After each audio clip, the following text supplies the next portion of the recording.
Section 2. The Atonement as Defense. You can do anything I ask. I have asked you to perform miracles, and have made it clear that miracles are natural, corrective, healing, and universal. There is nothing they cannot do, but they cannot be performed in the spirit of doubt or fear. When you are afraid of anything, you are acknowledging its power to hurt you. Remember that where your heart is, there is your treasure also. You believe in what you value. If you are afraid, you are valuing wrongly. Your understanding will then inevitably value wrongly, and by endowing all thoughts with equal power, will inevitably destroy peace. That is why the Bible speaks of the peace of God, which passeth understanding.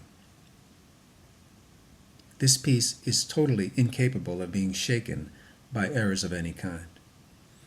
It denies the ability of anything not of God to affect you. This is the proper use of denial. It is not used to hide anything, but to correct error. It brings all error into the light, and since error and darkness are the same, it corrects error automatically. True denial is a powerful protective device. You can and should deny any belief that error can hurt you. This kind of denial is not a concealment but a correction. Your right mind depends on it. Denial of error is a strong defense of truth. But denial of truth results in miscreation, the projections of the ego.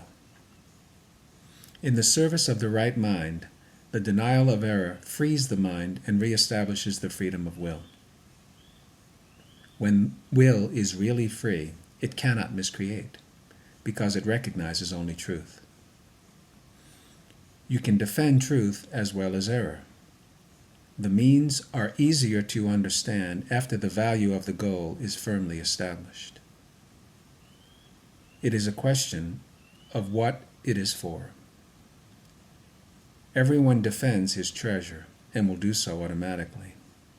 The real questions are, what do you treasure and how much do you treasure it?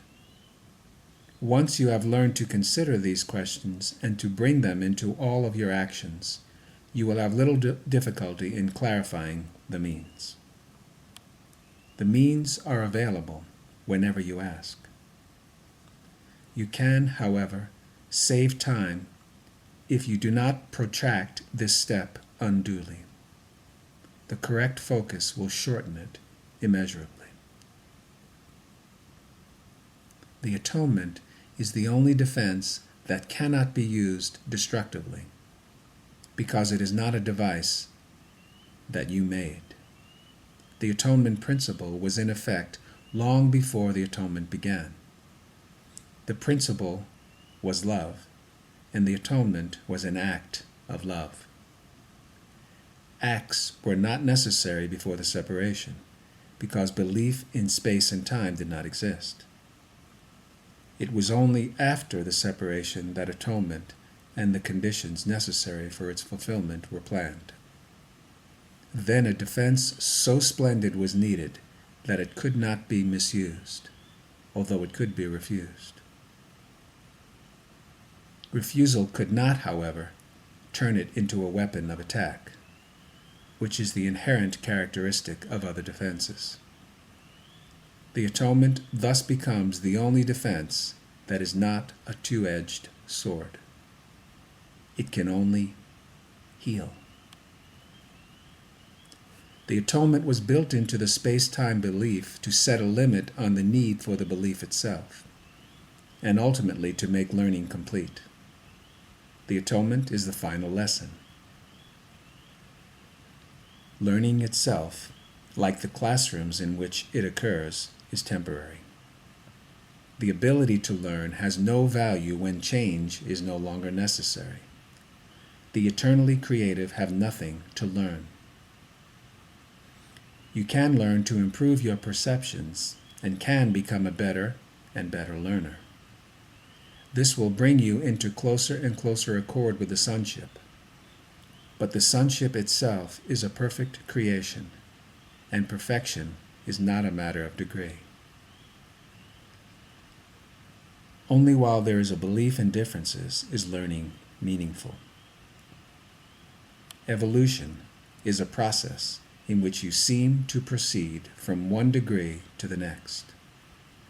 You correct your previous missteps by stepping forward. This process is actually incomprehensible in temporal terms because you return as you go forward.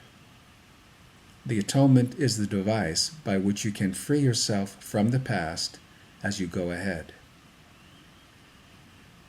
It undoes your past errors, thus making it unnecessary for you to keep retracing your steps without advancing to your return. In this sense, the atonement saves time, but like the miracle it serves, does not abolish it. As long as there is need for atonement, there is need for time. But the atonement as a completed plan has a unique relationship to time. Until the atonement is complete, its various phases will proceed in time, but the whole atonement stands at time's end. At that point, the bridge of return has been built. The atonement is a total commitment. You may still think this is associated with loss, a mistake that all the separated sons of God make in one way or another. It is hard to believe a defense that cannot attack is the best defense. This is what is meant by the meek shall inherit the earth. They will literally take it over because of their strength. A two-way defense is inherently weak precisely because it has two edges and can be turned against you very unexpectedly. This possibility cannot be controlled except by miracles. The miracle turns the defense of the atonement to your real protection. And as you become more and more secure, you assume your natural talent of protecting others, knowing yourself as both a brother and a son.